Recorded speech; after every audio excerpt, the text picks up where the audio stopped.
सहस्रशीर्षं देवं विश्वाक्षं विश्वशम्भुवं विश्वं नारायणं देवमक्षरं परमं पदं विश्वतः परमां नित्यं विश्वं नारायणगुं हरिं विश्वमेवेदं पुरुषस्तद्विश्वमुपजीवति पतिं विश्वस्यात्मेश्वरगुं शाश्वतगुं शिवमच्युतं नारायणं महाज्ञेयं विश्वात्मानं परायणम्।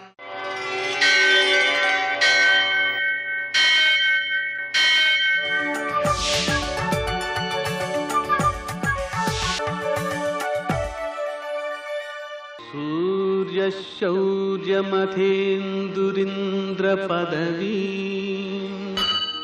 सन्मङ्गलं मङ्गलम्। यः कर्ता जगतां भर्ता संहर्ता महसां निधिः प्रणमामिदमादित्यं बहिरन्तस्तमोपहं। నేటి కాలమాన విశేషాలను గమనిద్దాం. స్వస్తి శ్రీ చంద్రమాన విజయనామ సంవత్సరం, ఉత్తరాయణం, కొన్ని పంచాంగాల్లో దక్షిణాయనం, హేమంత ఋతువు, పుష్యమాసం, శుక్లపక్షం, ఆదివారం. సూర్యోదయం 6:53 సూర్యాస్తమయం 5:55. తిథి ద్వాదశి రాత్రి 2:59 వరకు. నక్షత్రం రోహిణి తెల్లవారుజామున 4:32 వరకు. వర్జం రాత్రి 7:40 నుంచి 9:27 వరకు. దుర్ముహూర్తం సాయంకాలం 4:27 నుంచి 5:11 వరకు. అమృతకాలం రాత్రి 12:59 నుంచి 2:46 వరకు. రాహుకాలం ఆదివారం కాబట్టి సాయంకాలం 4:30 నుంచి 6 గంటల వరకు. నేటి విశేషం కూర్మ ద్వాదశి, త్రివిక్రమ ద్వాదశి, అలాగే ప్రదోషకాలం, అలాగే రాత్రి వేళ 2:59 నుంచి తెల్లవారుజామున 4:32 వరకు ద్విపుష్కర యోగం ఉంది. వీటిని మనం పరిగణలోకి తీసుకుంటూ ఆయా పూజాధికాన్ని నిర్వర్తించుకోవాలి. ధనుర్మాసంలో 28వ శుభదివసం. ఈరోజు సందర్భంగా ఆ గోదాదేవి ప్రార్థిస్తోంది, స్వామి మేమంతా కూడా గొల్లవారం, శుభ్రత శుచి లేనివారం, అడవిలో ఆవులతో తిరిగేవాళ్ళం, తెలివిలేని గొల్ల కులంలో పుట్టాం. అయితే మా వంశంలో మాతో సమానంగా నీవు పుట్టి మమ్మల్ని అందరినీ అనుగ్రహిస్తున్నావు. మాకున్న గొప్పతనం ఏంటంటే నీవు మా వంశంలో పుట్టడానికి తగిన పుణ్యం చేశాము ఎప్పుడో, అది మా గొప్పతనం. అయితే వ్యక్తిగతంగా మాకన్నీ లోపాలే, నీకే లోటు లేదు. గోవింద, నీతో మాకున్న సంబంధం నీవు కానీ మేము కానీ పోగొట్టుకోవడానికి సిద్ధంగా లేం. లౌక్యం తెలియదు మాకు, మేము చిన్నపిల్లలం. అందుకే ప్రేమతో నిన్ను పిలుస్తూ ఉంటాం. కోపం తెచ్చుకుని మా కోరికను మన్నించకుండా ఉండకు, మా కోరికను తీర్చు. ఆ పరను మాకు ఇయ్యి, వాయించుకుని నీ గుణాలే కీర్తించుకుంటాం అని ప్రార్థిస్తోంది నేటి ఆణిముత్యాలు.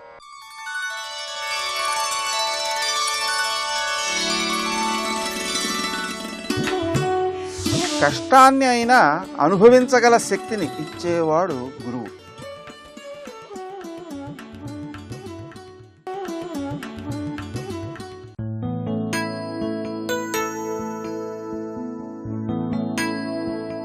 నీ నుండి మరో ప్రాణి జీవం పోసుకోవడానికి నీవు కారణమే తప్ప కర్తవు కావని గ్రహించు.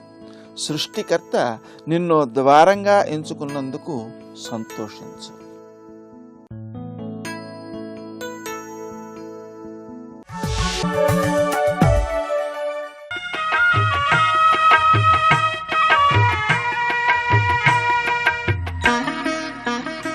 శ్రీ గణేశాయ నమః. శ్రీ సరస్వత్యై నమః. శ్రీపాదవల్లభ నరసింహ సరస్వతి శ్రీ గురుదత్తాత్రేయాయ నమః. శ్రీ గణపతి సచ్చిదానంద సద్గురుపాదారవిందాభ్యాం నమో నమః. జయ గురుదత్త. అంతర్బద్ధ్వా రక్ష నిత్యం ఇంద్రియానీక గోధనం గాస్తాయది బహిర్యాతాః దుర్ఘటో తద్గ్రహ పునః. గత వారం చెప్పుకున్న సూక్తిలో ఇంద్రియాలను కుక్కలతో పోల్చారు. ఈ ఇంద్రియ సమూహమే ఒక గోధనం.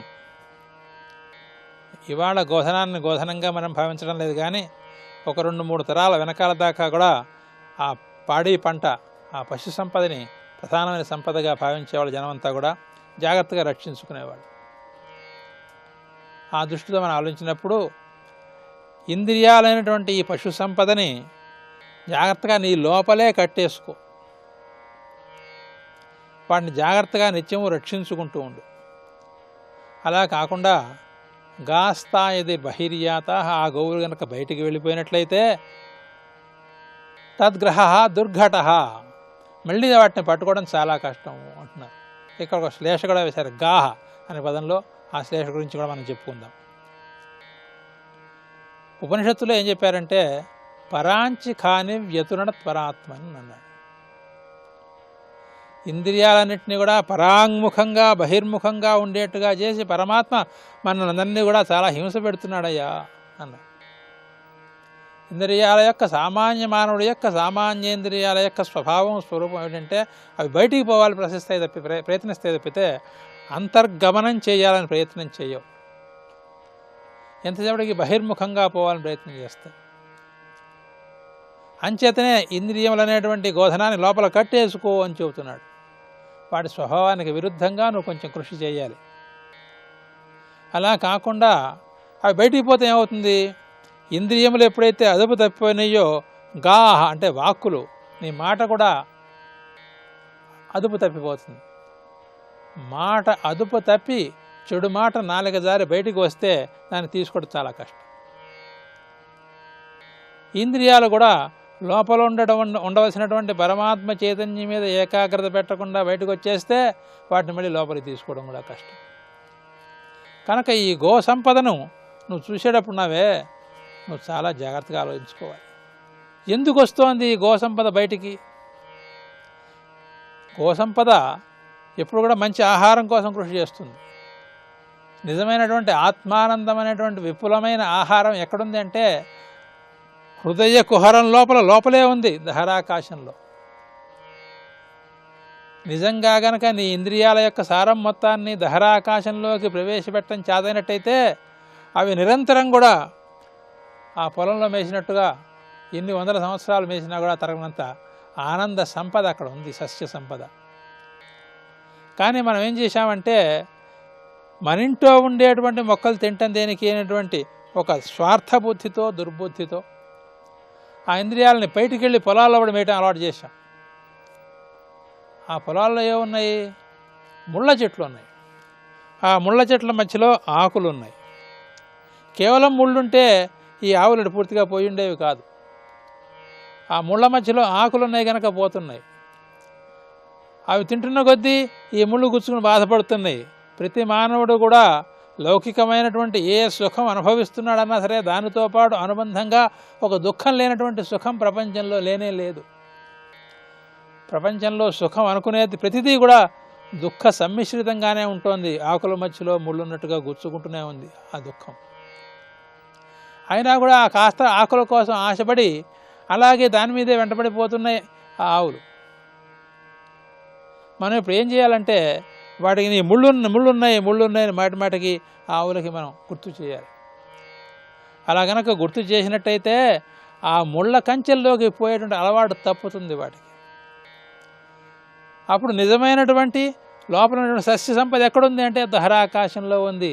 అంగుష్ట మాత్ర పురుష, అక్కడ ఉన్నాడు నిజమైనటువంటి జీవాత్మ. ఆ జీవాత్మ అంగుష్ట మాత్రుడుగా ఉండి శరీరం అంతా వ్యాపించి ఉన్నాడు. శరీరం మాత్రమేనా, ప్రపంచం అంతా కూడా తనే వ్యాపించి ఉన్నాడు. వాడి యొక్క నిజమైన స్వరూపం ఏంటంటే ఆనందం, అదే బ్రహ్మానందం. అటువంటి బ్రహ్మానందం మీదికి వెళ్ళేట్టుగా ఈ ఆవులకి మనం శిక్షణ ఇవ్వాలి, ఆ రకమైనటువంటి తర్ఫీదు ఇవ్వాలి. కనుక అలా గనక చేసినట్లయితే ఆ ఆవులు నిజమైన సస్యాన్ని తిని మన నిజమైన పాలు మనకిస్తాయి. ఏమిటి పాలు అంటే ధ్యాన రూపమైన పాలు, సమాధి రూపమైన పాలు మనకిస్తాయి.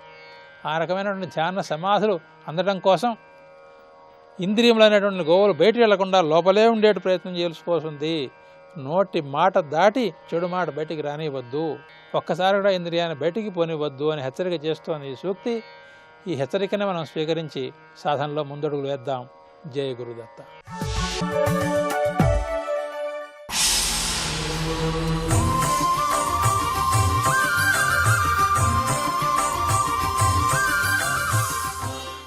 శతక సాహితీ సరస్వతికి నమస్కారం. తన పతి ఆరోగ్యమును తాన చూచును, చీకాకులగు వేళ చింత తీర్చు.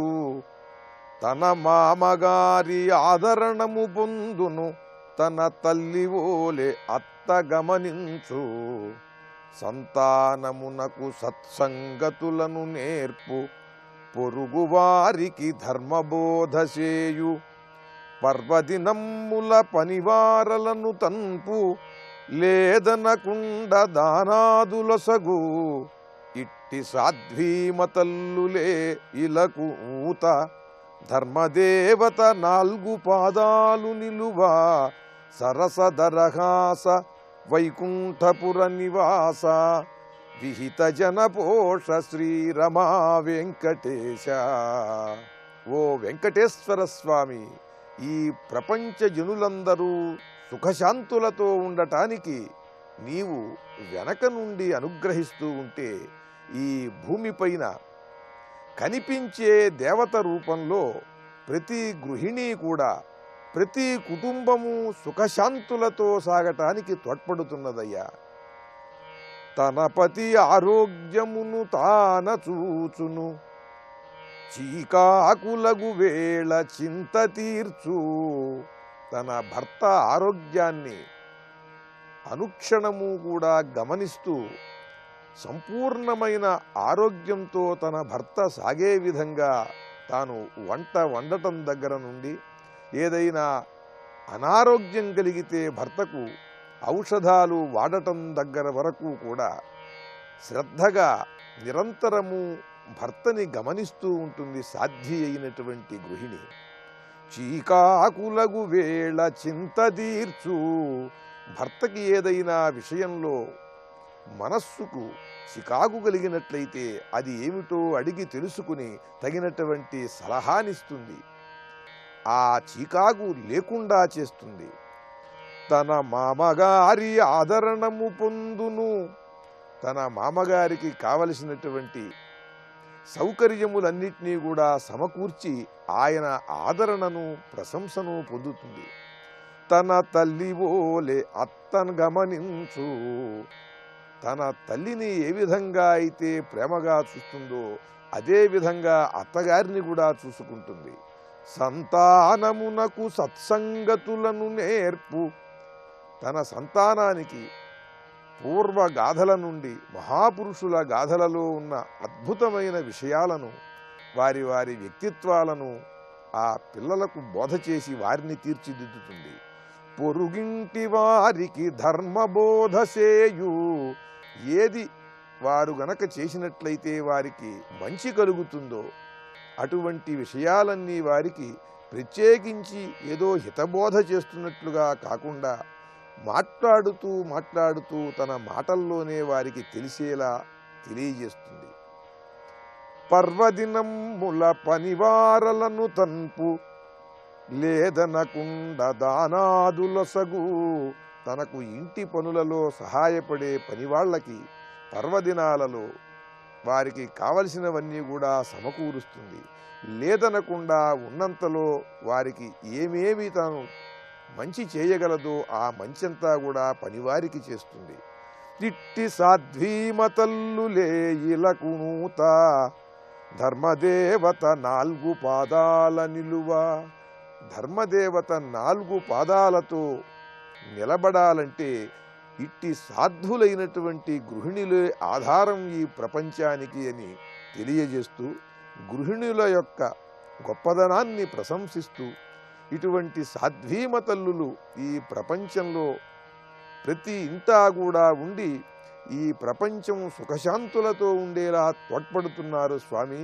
ఈ సాధ్వీమతల్లులైన గృహిణులను నీవు అనుగ్రహించినట్లయితే నీకు కూడా లోకపాలనం చాలా తేలికగా ఉంటుంది అని చెబుతూ అటు వెంకటేశ్వరుని ఇటు సాధ్వీమతులైన గృహిణులను ప్రశంస చేస్తూ చక్కని తెలుగు పలుకుబడులతో భక్తితో శ్రీ వెంకటేశ శతకాన్ని రచించిన శ్రీ కోగంటి వెంకటాచార్యుల వారి మరి ఒక పద్యం గురించి రేపు ఉదయం తెలుసుకుందాం. ఓం నమో వెంకటేశాయ. నందబాలం భజరే నందబాలం బృందావన వాసుదేవ వృందలోలం. నందబాలం భజరే నందబాలం బృందావన వాసుదేవ వృందలోలం.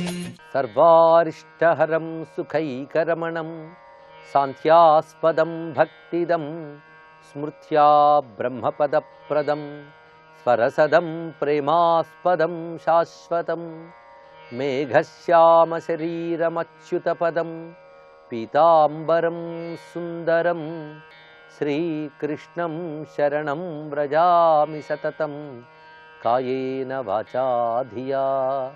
శ్రీకృష్ణం శరణం వ్రజామి సతతం కాయేన వాచా ధియా. శివాయ గురవే నమః. శ్రీమాత్రే నమః. శ్రీ విష్ణురూపాయ నమః శివాయ. శ్రీకృష్ణ శరణం మమ. అన్నమయ్య కృష్ణ సంకీర్తనంలో విశిష్టమైన అనేక కోణాలు చూపిస్తున్నారు. ఇప్పుడు కృష్ణ పరమాత్మని ఒక రత్నాల రాశిగా వర్ణించిన కీర్తనలో ప్రవేశిస్తున్నాం. ఇక్కడ కృష్ణుడు బాలకృష్ణుడు మొదలుకొని మహాకృష్ణుడి వరకు అనేక మూర్తులతో కనబడతాడు. ఏమైనా కృష్ణుడు ఒక రత్నం. ఎలాంటి రత్నం అంటే నవరత్నాలు ఆయన లీలల్లో కనబడుతూ ఉంటాయి.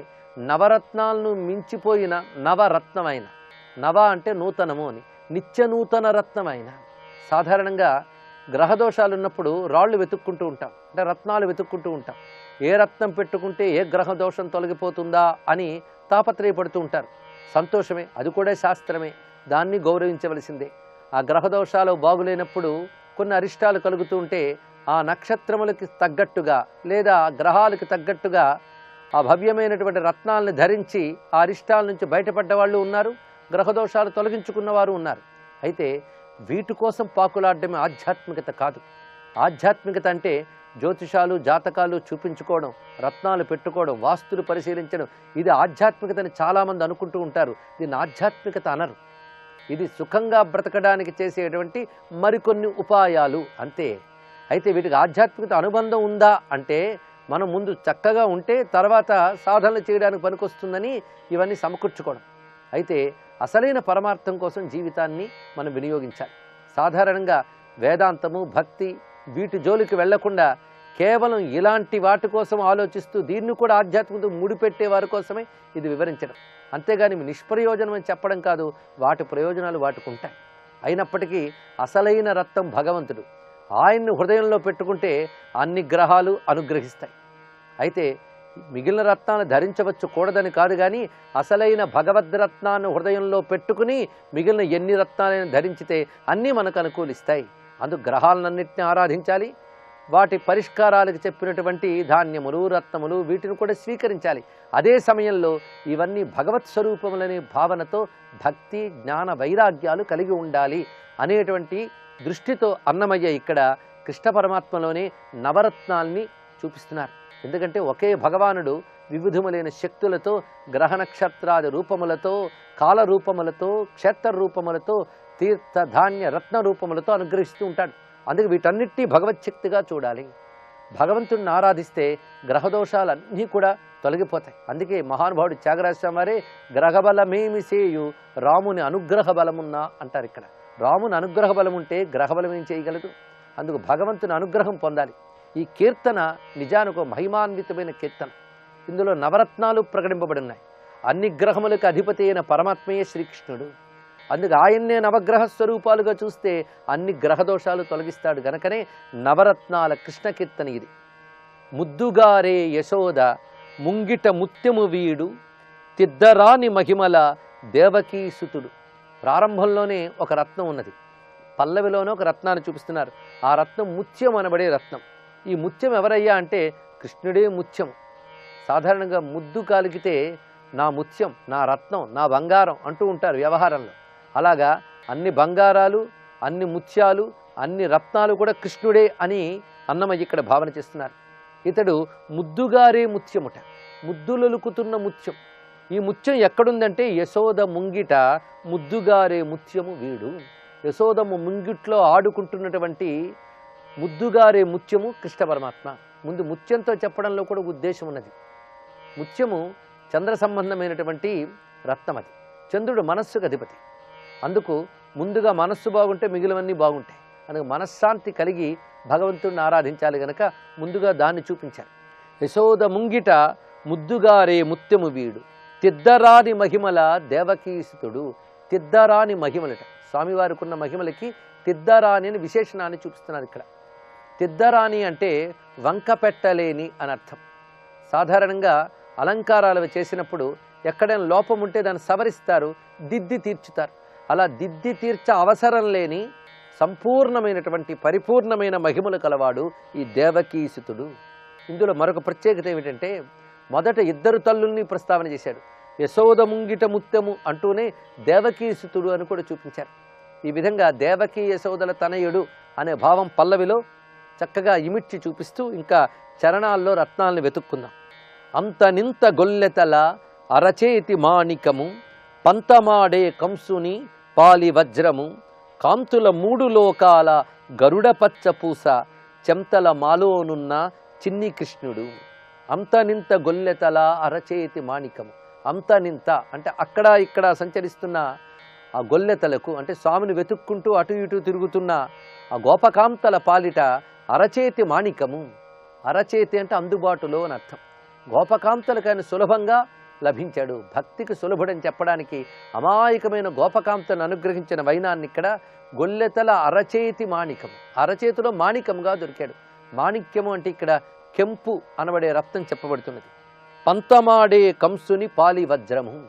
ఎప్పుడు పంతం కలిగినటువంటి కంసుడు. ఈ పంతము అంటూ ఒక బిగింపు, చాలా అహంకారంతో ఎప్పుడూ భయపడుతూనే బయటికి అహంకారాన్ని ప్రకటిస్తూ ఉన్నటువంటి ఆ పంతములో నిలిచిపోయిన కంసుడు ఎప్పుడూ మనస్సు మార్చుకోలేదు. ఆ మార్చుకోని మనస్సునే పంతము అని అంటారు. ఏనాడు ఆకాశవాణి చెప్పిన దగ్గర నుంచి అదే భయం పెట్టుకుని ఎప్పుడు కూడాను ఆ శిశుహంతకుడుగానే తిరుగుతూ సంచరించాడు కనుకనే పంతమాడే కంసుని అని చూపించారు. అలాంటి కంసుని పాలిట వజ్రముగా ఉన్నట్ట. ఈ వజ్రము అంటే వజ్రాయుధాన్ని స్ఫురింపజేశారు. వజ్రం చాలా పదునైన రత్నం, వజ్రంతో దేన్నైనా కొయ్యవచ్చు. అయితే ఈ వజ్రము కంసుడిని కోసిపారేసింది. అంటే అసురత్వం పాలిటి వజ్రము వలె ప్రకాశించాడు. ఇక్కడ వజ్రాయుధం అనే శక్తి ఉన్నది కదా. మహద్భయం వజ్రముజ్జతం అని వేదం కూడా చెప్తున్నది. ఈ ప్రపంచాన్ని శాసించే పరమేశ్వర శాసనాన్ని వజ్రాయుధంగా వర్ణించింది వేదం. అలాంటి శాసకుడతడు. ఆ శాసక శక్తే వజ్రం. ఆ శాసక శక్తితోనే అసురత్వానికి ప్రతీక అయిన కంసుని నిర్మూలించాడు. అందుకు కంసుని పాలి వజ్రము అని వజ్రం అనే రత్నాన్ని ఇక్కడ పేర్కొన్నారు. కాంతుల మూడు లోకాల గరుడ పచ్చ పూస. ముల్లోకాల్ని వెలిగించేటువంటి గరుడ పచ్చ పూస ఇతడు. గరుడ పచ్చ పూస అంటే మరకతమని పచ్చ అని మనం అంటాం. ఇది గరుడ పచ్చ అని చెప్పడంలో విశేషం ఉన్నది. స్వచ్ఛమైనటువంటి పచ్చని గరుడ పచ్చ అనడం కూడా వ్యవహారంలో ఉన్నది. ఇతడు గరుడ పచ్చ పూస అంటే గరుత్మంతుడిపై ఎక్కి విహరించేవాడు గనక గరుడ పచ్చ పూస చక్కగా సరిపోయినది. చెంతల మాలోనున్న చిన్ని కృష్ణుడు. ఇక్కడ ఎన్ని రత్నాలు ఎందరి పాలిట ఉన్నా మా పాలిట మాత్రమే చిన్ని కృష్ణుడిగా ఎప్పుడు మాకు సమీపంలోనే మాలోనే ఉన్నాడు. చెంతల అంటే మాకు దగ్గర, మా దగ్గర ఉండడమే కాదు మాలో ఉన్నాడు. అంత సన్నిహితుడు పరమాత్మ. ఆయన కంటే దగ్గర వాళ్ళు లేడని చెప్పడానికే చెంతల మాలో అని రెండు శబ్దములు ప్రయోగించాడు ఇక్కడ హనుమాచార్యుల వారు. రతికేళి రుక్మిణికి రంగుమోవి పగడము, మితి గోవర్ధనపు గోమేధికము, సతమై శంఖచక్రాల సందుల వైఢూర్యము, గతి అయి మమ్ముగాచే కమలాక్షుడు. రతికేళి రుక్మిణికి రంగుమోవి పగడం. ఇక్కడ అమ్మ రుక్మిణీదేవి లక్ష్మీ స్వరూపిణి, ఆమెను తలుచుకుంటున్నారు. ఆ రుక్మిణీదేవితో విహరించేటప్పుడు ఆ స్వామి మోవి పగడముగా ప్రకాశిస్తున్నది. ముఖ్యంగా తల్లి మోవి ఎర్రగా ఉన్నది, స్వామి యొక్క మోవి అనగా పెదవులు పగడాల కాంతులతో ఉన్నాయి. అలాగా అమ్మవారితో విహరించేటప్పుడు అమ్మవారిని మురిపించే స్వామి యొక్క పెదవులు పగడపు కాంతుల వలె ఎర్రగా ప్రకాశిస్తున్నాయి. మితి గోవర్ధనపు గోమేధికము. ఆయన గోవర్ధనానికి మితి పెట్టినట్లుగా తన చేత్తో పట్టి నిలిపాడు. ఆ పట్టి నిలిపి గోవర్ధనం పాలిటి గోమేధికముగా ప్రకాశిస్తున్నాడు. కోమేధికం అనే రత్నాన్ని ఇక్కడ చెప్పడం జరిగింది. గోసంతతిని వృద్ధి చెందించే రత్నమితడు, గోవుల్ని కాపాడే రత్నమితడు. సతమై శంఖచక్రాల సందుల వైఢూర్యము, ఆ శంఖచక్రాల మధ్యలో ప్రకాశిస్తున్నట్ట. ఇక్కడ వెంకటకృష్ణుడే దర్శనమిస్తున్నాడు. అటు ఇటు శంఖచక్రాలు, మధ్యలో స్వామి యొక్క వదనం. ఈ శంఖచక్రాల కాంతుల మధ్య స్వామి యొక్క వదన కాంతి వైఢూర్యములా మెరిసిపోతున్నది అని వెంకటకృష్ణమూర్తిని చూపిస్తున్నారు. ఇదివరలోనే కృష్ణ విష్ణు రూపముల కలయికలు భావించినప్పుడు కొన్ని చోట్ల వేణుగోపాల విగ్రహములు ఆగమశాస్త్రం వర్ణిస్తున్నది. పై 2 చేతులతో శంఖచక్రములు పట్టుకుని, క్రింది 2 చేతుల్లోనూ వేణువును పట్టుకున్నటువంటి వేణుగోపాల మూర్తిని కూడా ఆగమములు వర్ణిస్తున్నాయి. అందులో రుక్మిణీదేవిని చెప్పినప్పుడు రుక్మిణీ సత్యభామాభ్యాం సహితం కృష్ణమాశ్రయే అన్నట్లుగా ఆ రుక్మిణీ సత్యభామలతో ఉన్నటువంటి కృష్ణమూర్తి కొన్ని చోట్ల ఈ విధమైన చిత్రము శాస్త్ర ప్రకారంగా కనిపిస్తున్నది. అందుకు ఆ శంఖచక్రముల నడుమ కృష్ణుని యొక్క వదనము అంత అందముగా వైఢూర్య కాంతులతో ఉన్నది. గతి అయి మమ్ముగాచి కమలాక్షుడు. ఇక్కడ విశేషం ఏంటంటే పల్లవిలో కానీ చరణాల్లో కానీ ఆఖరి వాక్యంలో ఏ రత్నము చెప్పట్లేదు. అంటే దీని ఉద్దేశం ఏంటంటే ఒక్కొక్క చోట ఒక్కొక్క రత్నకాంతిని స్వామి చూపిస్తున్నాడు. కానీ భక్తుడి దగ్గరికి వచ్చేటప్పటికీ కృష్ణుడే రత్నమై ఉండిపోయాడు. అన్ని రత్నముల యొక్క సమాహార స్వరూపంగా స్వామి ఉన్నాడు. అందుకు మమ్మల్ని కాపాడేవాడు అని చెప్పినప్పుడు చెంతల మాలోనున్న చిన్ని కృష్ణుడు గతి అయి మమ్ముగా చేయి కమలాక్షుడు. మిగిలిన రత్న వైభవాల్ని రేపు పరిశీలిద్దాం. సర్వం శ్రీకృష్ణ చరణారవిందార్పణమస్తు.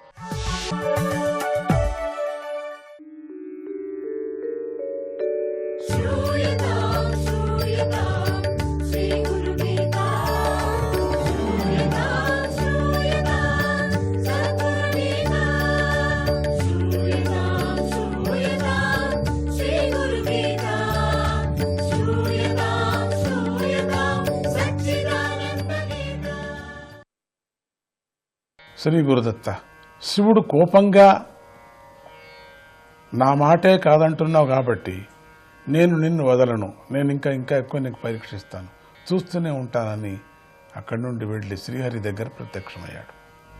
దేవా, దీపకుడు అనేటువంటి వాడి గురుభక్తి అమోఘం. వరమిస్తానన్నా లొంగలేదు. గురుభక్తుడంటే అతడే అయ్యా నాకు అనిపించింది, ఇంకెవరూ ప్రపంచంలో లేడు. నేను అతన్ని చూస్తూనే ఉన్నాను, నువ్వు కూడా ఒకసారి అతన్ని చూస్తే బాగుంటుంది కదా అన్నాడు. దీపకుడిని గురించి శివుడు ఇంతగా చెప్పేసరికి విష్ణువుకు అతన్ని చూడాలనిపించింది. నిజమే, ఇంతగా పొగుడుతున్నాడు, నేను కూడా చూడాలనిపించింది విష్ణువుకి. తక్షణమే ఆయన దీపకుడి ఉన్నటువంటి చోట ప్రత్యక్షమయ్యాడు. ప్రేమతో దీపకా అని పిలిచాడు. మళ్ళీ దీపకుడికి శ్రీహరిని చూసి ఆనందమైపోయింది. నమస్కారం చేశాడు, సంతోషంతో పొంగిపోయాడు. అప్పుడు శ్రీహరి, దీపక, నీ గురుభక్తి మెచ్చదగింది, వరం కోరుకో, ఏదైనా ఇచ్చేస్తానన్నాడు. అప్పుడు దీపకుడు శివుడి దగ్గర ఎలా చెప్పాడో అలాగే హరి దగ్గర కూడా అట్లే చెప్పాడు. అయ్యా, నా గురువు గారు నిద్రపోతున్నారు, విశ్రాంతి తీసుకుంటున్నారు. ఆయన లేచిన తర్వాత నేను వరం అడుగుతాను, అంతవరకు నేను అడగను. అప్పుడు అంటూనే హరికి చాలా కోపం వచ్చేసింది. చేసేది లేక వెళ్ళిపోయాడు. ఇంకేం చేస్తాడు, కోపం వచ్చి వెళ్ళిపోతాడు. అంతలో గురువు గారి దగ్గర నుండి దీపక అనే పిలుపు వినపడింది. దీపకుడు వేదధర్మల వారి వద్దకు చేరుకోగానే, ఏరా, ఎవరితో ముచ్చలాడుతున్నావు, నేను చూస్తున్నాను, అప్పటి నుంచి నిద్రే పట్టడం లేదు, ఏదో గొణ అంటున్నావు, ఎవరితో మాట్లాడుతున్నావు అన్నాడు. అప్పుడు దీపకుడు శివుడు శ్రీహరి వచ్చి వరం కోరుకోమన్న సంగతి అంతా కూడా చెప్పాడు. దానికి నువ్వేమన్నావు అన్నాడు వేదధర్ముడు. మిమ్మల్ని అడిగి చెబుతాను అన్నాను. నీకోసం వరం కోరుకోలేదా ఏమైనా, ఎందుకు అట్లా చేశావన్నాడు వేదధర్ముడు. అప్పుడు దీపకుడు అంటాడు, గురుగారు, మీరే నాకు శివుడు, విష్ణువు, మీరు ఇచ్చే వరమే కావాలి అని భక్తిగా కళ్ళు మూసుకొని ప్రార్థించాడు. స్వామి, మీరిచ్చేటువంటిదే నాకు పరమ పవిత్రమైనటువంటి వరము. మీరు శివుడే కదా, మీరే కదా విష్ణువు. కళ్ళు తెరిచి చూసేసరికి వేదధర్ముడికి కుష్ఠరోగం లేనే లేదు. ఆయన దివ్య శరీరంతో వెలిగిపోతూ దీపకుడికి దర్శనమిచ్చాడు. ఆయన దీపకుడిని చూసి, నీ గురుభక్తి గొప్పదయ్యా, అందుకే నీకు శివకేశ్వర దర్శనం కూడా లభించింది. నిన్ను భక్తితో స్మరించిన వారి కష్టాలు తొలగిపోతాయి, సంపదలు కలుగుతాయి, గురుభక్తి పెరుగుతుంది. నువ్వు ఈ కాశీపట్టణంలోనే ఉండు. నా అనుగ్రహం వల్ల నీకు సమస్త సిద్ధులు, సర్వ విద్యలు ప్రాప్తిస్తాయి. సిద్ధగణాలు నీ ఆజ్ఞను అనుసరించి నడుచుకుంటాయి అని వేదధర్ముడు అపారంగా దీపకుడిని అనుగ్రహించాడు. అందుకని అక్కడ దీపకుడి ఆలయం కూడా ఉంది అంటారు. అపారంగా దీపకుడిని అనుగ్రహించేశాడు. తనను విశ్వసించిన శిష్యుణ్ణి గురువు అంత గొప్పగా అనుగ్రహిస్తాడు. ఎంత గొప్పగా అనుగ్రహిస్తాడు చూడండి. మరి గురువు ఎన్నో పరీక్షలు పెడతాడు, ఎంతో చంచలం తీసుకొస్తాడు. అవన్నీ గెలచాల. దీపకుడు ఒక పరి శివుడి దగ్గరే వరం కోరుకోవచ్చు కదా, ఏదో ఒక వరం కోరుకోవచ్చు కదా, బుద్ధివంతుడే కదా. నా గురువు గారికి ఆ రోగం అంతా నయం చేయమని చెప్పచ్చు కదా.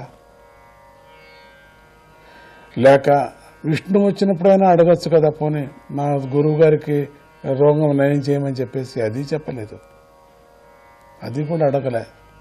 అసలు వరం అనేటువంటిది ఏమన్నా ఉంటే నా గురువే నాకు ఇవ్వాలి కానీ ఇంకెవరు ఇవ్వటానికి. వీళ్ళంతా గొప్పలు, మహాత్ములు, దేవతలు. నా దేవుడికి దేవుడిలే వీళ్ళు, నిజమే. కానీ నాకు కాదు కదా, నాకు నా గురువే కదా నాకు దేవుడు. వీళ్ళు ఎంత నేను వరం ఇచ్చినా నేను తీసుకుంటానా? లేదు కదా అని అక్కడ ఆ గురుభక్తిని ప్రకటించేటువంటి విధానాన్ని మనం ఇంతవరకు తెలుసుకున్నాం కదా. జయ గురుదత్త, శ్రీ గురుదత్త.